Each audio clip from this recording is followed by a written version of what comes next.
Hi, welcome back to another tech debacle at Kimchi Rednecks. So, as I sit in front of some beautiful cherry blossom footage that I shot so that you can see something outside other than just this room for the whole video, I'm going to run you through a quick to-do of the bits that I got here.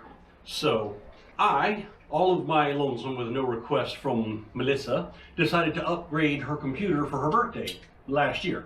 It was about like 6 months ago. Now, I've got all these bits. Some are reused, most of them are purchased new. So first off, video cards, because those are all important because they're near impossible to find these days. This is the 5700 that came out of my big rig, my editing machine. So I've got 5700 here, and since she also wants to do editing, and DaVinci, the editing software we use, will recognize more than one GPU and split the load across GPUs. I also have this 5500 that I purchased before graphics cards disappeared off the internet. This is not going to be running Crossfire. This is just going to be two standalone GPUs in her system. Now, part of the fun shenanigans was after I built my streaming PC that I got over there, or my gaming capture PC that I have over there, I was so impressed with the 4650 that I ordered a new one. We're going to put that in there. And I even had this weird idea that because this has onboard graphics as well that I can set the memory usage on, that I would have 3 GPUs and rendering times ought to be blisteringly fast. And not going to work, because after I bought this and I was reading up on it, I learned that the 4000 series APUs still do not support PCIe Gen 4, only Gen 3, which brought me down to a choice of I could have one of these running at Gen 3 16X, which is pretty much full speed, and onboard graphics running with 8 gigs of RAM out of system memory, or use the 3600 that I had originally bought her, which does support PCIe Gen 4, and have 2 dedicated graphics cards. I'm pretty sure the 2 dedicated graphics cards are going to run faster than the onboard video from this one. So I will use this for something else. I'm looking at you, Media PC. So now that we've got the fact that I've got PCIe Gen 4 capable CPU here, and I got my 2 graphics cards. What do you need when you have 2 graphics cards? You need 2 graphics card slots. So I've got this. I got the Asus Tough Gaming X570 Plus Wi-Fi. Now, to go with all this stuff, I have not this power supply. This power supply is going to be for setup. This is a Seasonic ET750, so it's a 750 watt power supply. I would not recommend running a multi-core GPU, or at least not one of the higher multi-core ones, and 2 graphics cards of any generation, much less the newer Amperes and 6800 series, off of a 750 watt power supply. It's probably not enough. Now, Melissa's machine currently has an 850 watt power supply. So I'm going to leave that in her box, and I'm going to take my chances with these 2 because this one will be a lower power draw anyway, and it's not going to be pushing displays, so it should only start drawing power under render, so we're going to go with that. Now, to keep our good old 3600 here cool, I've got the other Deepcool Gamix L240 240mm AIO system that I purchased 2 of. I got 1 in my other rig. And to go with that, because this is a copper plate, if you can read that, conductanot. I'm going liquid metal on this one. I've never used the liquid metal, so this is going to be interesting. Oh, I can't see all my stuff here. So for system RAM, I've got 64 gigs of G.Skill memory. Now technically it's 2 different kits. Generally, if you're going to put system memory in a system all at once, I would recommend buying them all from the same kit, but that's not what I got.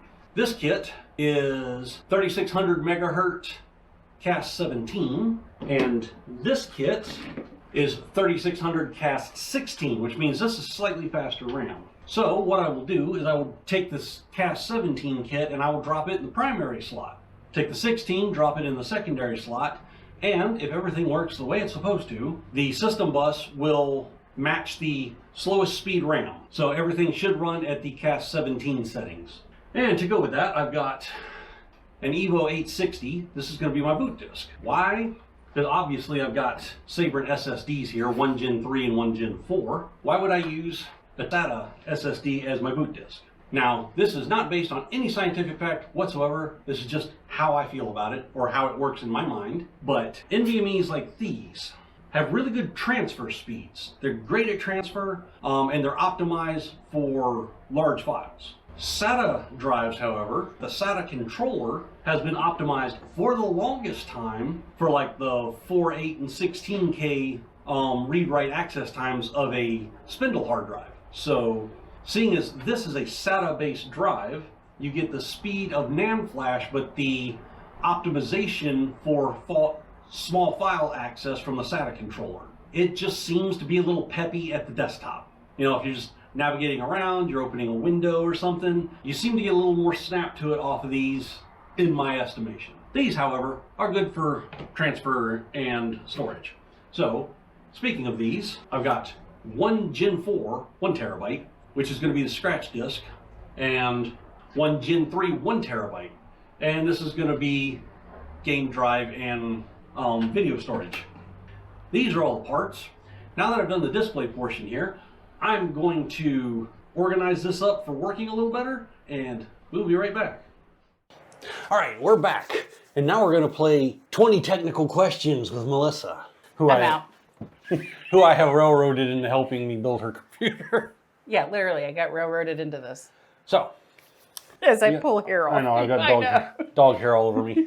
What of the things on the table here gets installed first? Well, it's probably not this. Well, not first, but that's going to be necessary. It's necessary, but I think it's not first. Probably not, no. Of the things on the table, it's definitely not the power supply. I'm going to go with either this or this, leaning first to maybe that. All right. It's a good choice. Is it right? Yep. Dang. I'm playing 20 questions. I got number 1 right, Sookie Dog. Thanks for the help. The CPU processor, correct? Yep. Hey! So let's make sure we don't do a Linus and don't drop the damn thing. So simple an idiot could do this, huh? Oh, good job. Sookie Dog, do you want your TV on? The dog is literally staring at her TV like, why is there nothing on it? Oh, Zooks. You want to watch your TVs? Do you need a movie? She said, I'm in my movie room. You've messed up my whole room. All right, so now that we've turned the TV on for the dogs, so they'll be happy. Now that she's not interested in it anymore. Oh, where is she? She's over there. Well, she'll probably come back around to it. Anyway, so now we've got the CPU installed. Yay. What's next? Still not going to be that next. Because I feel like this has to go when you're in the case. Am I wrong? I mean, not necessarily. It doesn't have to, but it's generally easier because you have to attach this to the actual case, correct? Yeah. It is nice to have something to screw the bracket Yeah. to. I'm now used to helping you build a computer that is literally outside of the case. So I'm going to go with that next, the memory. Okay.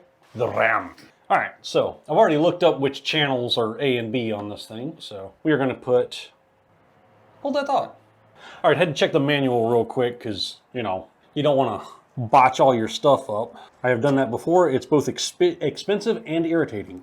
All right, so AMD boards, put 1 stick of RAM in first until you set your BIOS up so that it seeds your memory off of the 1 slot. So once we get to that part, I'll put this one in the second primary slot and then those 2 in the other 2. What else do we need to get going? I feel like some of that cabling probably needs to be done at some point. The power supply, don't you really have to have that in the computer before you... No, you can use it outside the case. Okay, well, I guess you can hook your power supply up. I don't... Why he's asking me these things, I don't know. I think it's like a torture thing. I'm not really sure what I did to him, but clearly... Also, when you're setting up a test rig for stuff, make sure you're close enough to your power outlets that you're not stretched all out across the desk. Alrighty. What's next? Let's keep going with that side of stuff and put drives in. No, you can't put the drives in next, I know, right? Actually, you could, but we're not going to. You want to put your video card in? I mean, literally all I see left on the table besides memory is drives and a video card. So if you don't want to put the drives in next, we're putting the video card in next. Right. So, just for informational sake, for setting up, we're going to be putting the video card in next. We will have to take it back out to put one of the M.2 drives in here because it will be under... No, it'll be behind it. Okay. I was wrong then. If this was on the other side, it would be under the shroud. But it's not. It's behind the card. So we should be good there. Now that will require some power supply cabling. I hate these stupid 6+2 pins. Oh, your dog is so mad at you. You have ruined her room and she is not a happy camper. All right, so we got CPU, we got memory, we got power supply. No video card and power supply. Yes, power supply and video card. And that was a test, right? Yes. That should be enough for us to test boot up. So give me a second. I got to grab a USB thumb drive for the BIOS update and grab something out of there. All right, so after a few minutes of futzing about, I have found this is actually the little screen that goes to my camera, but it's an HDMI monitor, so I'm going to plug it in and use it as a monitor. CPU I got the USB drive for the upgrade file, and even though I will be putting the AIO on this one, I'm going to drop the CPU cooler on it for now so that it doesn't set itself on fire while we try to upgrade it. It's a good choice because I'm not really prepared for a fire. And now, grab a screwdriver and find the right pin. So that should be those two. And we have a spinny. We got spinny. Something's coming up. All right, hey, we got a BIOS. So that's proof of concept. It will turn on. So yay, it turns on. Now what? now we're going to turn it back off for a second. So now we're going to need BIOS update file. So we're not going to record this bit because it's going to be boring. I'm just going to update the BIOS real quick. So I'm going to make use of the time here while this is doing the BIOS update to do one other thing. So one thing that you know about M.2 SSDs is they will get hot under load. Now, if you can see on the board down here, we've got one onboard heat shield. So that one will be fine. That one will have a heat shield on it. The one that's up here, which is going to be the PCIe 4 one, which is the one that gets the hottest, does not have a shield. So I bought one of these things off Amazon. Some generic name CPU heatsink. Get this out. It's a little two-part over-under. It's got alignment tabs for the block here. Let me figure out which way this goes on. Oh yeah, the alignment tabs go on the side with the screw holder. All right, easy enough. So let's put some thermal pad down. Yeah, try not to let it stick until you get it where you know you need it. Actually, might be easier to start here because I know that the connection end is going to hang out of that end. Oh, actually, derp. Let's take the seal off the other side of that. That way it might actually stick. Check your placement carefully, and that should be good. Oh, they actually give you 3 pads in here. Either that or somebody messed up on my container here. Now these two shall match up. I said these two shall match up. That's going to be a tight one.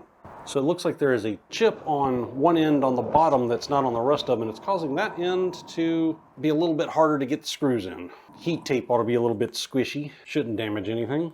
Let's get these itty bitty screws out. Although they are nice enough to send you one of these little screwdrivers to work on it with. So there's a bonus there. Just try not to lose the damn things. They are tiny. All right, so I think that's the problem, is that chip is giving us a little too much push. So I'm gonna tear the heat tape off and see if this will drop into position now. That's much better. All right, there we go. One M.2 and a self-enclosed heatsink. Gotta beat the heat. All right, well, Melissa's snuggling the dogs at the moment. And if this will focus on the screen here, because this is a tiny, tiny little monitor, we have 64 gigs of RAM showing. Yay! Yay! All right, so I didn't rage quit so much as have a irritated interruption. So as you can see, I got my board out here that I was working on. Let me get a little closer view. All right, so we got a closer view here. And you can see what I've got going on here is basically working on a computer. Now, actually, let me get some light here too, because light. So as you can see, the first thing that annoyed me here was with my video card in place, because they started making these 2 1/4, 2 1/2 slot graphics cards, it's overhanging one of the 1X slots, which I need. I've got this 2.5 gigabit networking card that's supposed to go in here, and I've got this M.2 to 1X connector. Those are supposed to go in those 2 1X slots. But with this video card in, that one is, let me show you how tight this is. It will barely seat in there, and it is literally leaning against the shroud on the graphics card. I mean, the fan will still spin, and it's only covering probably less than a quarter of the intake on that fan, but that is tight. That is not how you want your accessories stacked. And then, if I wanted to get even more ridiculous, if I take my second graphics card I bought here, which is what is this? This is the 5500 XT. If I take this one, I'm probably gonna have to take the bracket off of that guy right there. But this one completely covers that second slot and renders it unusable. This led me to wondering what was wrong with basically these motherboards. Because I bought this board because it's an X570 board. Here, let me switch around because I'm talking. There we go. I bought this board because it's an X570 board. And I wanted features that were on my X570 board. I have the MSI Meg Ace, and it's got, what has it got? It's got 3 onboard M.2 slots for hard drives. It's got 3 sockets. Now granted, mine is a full ATX. This is actually, I think this one is an ATX. It's either an ATX or a micro ATX. I think it's an actual ATX board. But mine's got 2 16 slots that will do 16 and 0, and 8 and 8, and a third slot which is at 4x because it's off the chipset and not off the CPU lanes. This one only has 2 slots, and it does 16 to 4. It doesn't even split 8. It doesn't even split 16 to 8 and 8. It's designed so that anything more than a dual card, which is everything these days, covers the 1x slots. I mean, granted, I'm the only person I know that uses 1x slots for anything, but why put them on there if you're going to cover them up? But yeah, unusable slots, misdesigned cards here. There's not that much output on the back here for USB and whatnot. I mean, Asus, really? My board, which is the same chipset, has 3 M.2 sockets. This one's got 2. Mine has 3 16x slots. This one has 2. You know, this one does not, at a glance, have any USB 3 Type 2 front sockets, which is fine because my case doesn't have any, but Asus, what did you do with all those extra PCI lanes? Why do I not have extra slots here?